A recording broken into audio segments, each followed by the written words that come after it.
Bonjour à tous. Aujourd'hui, nous allons explorer un chapitre fascinant, bien que sombre, de l'histoire entre la France et la Guinée. Remontons le temps jusqu'aux années 1960, juste après l'indépendance de la Guinée. Une période marquée par d'énormes tensions entre la France et son ancienne colonie, nouvellement indépendante. En 1958, la Guinée, dirigée par Ahmed Sékou Touré, a osé dire non à la communauté française proposée par Charles de Gaulle. Une décision qui a provoqué la colère de la France, déterminée à faire payer ce choix à la Guinée. Mais comment? Par des méthodes plutôt sournoises.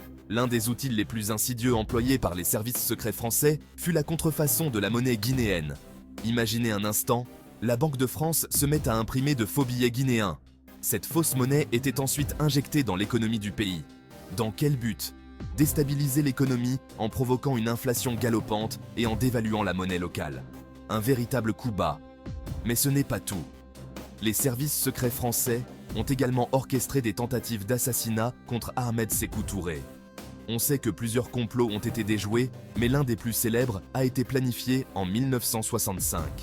Ce complot, connu sous le nom d'Opération Persil, visait directement le président guinéen. Heureusement, cette tentative a échoué, mais elle illustre les extrémités auxquelles la France était prête à recourir pour déstabiliser la Guinée. Malgré ces manœuvres, Ahmed Sékou Touré a su maintenir son emprise sur le pays.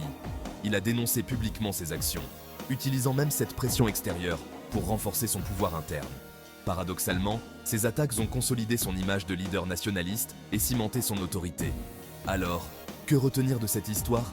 C'est un rappel puissant de l'impact des jeux de pouvoir internationaux sur les jeunes nations. C'est également une leçon de résilience face à l'adversité. Merci d'avoir regardé cette vidéo. Si elle vous a plu, n'oubliez pas de la liker et de vous abonner pour découvrir d'autres contenus historiques fascinants. À la prochaine!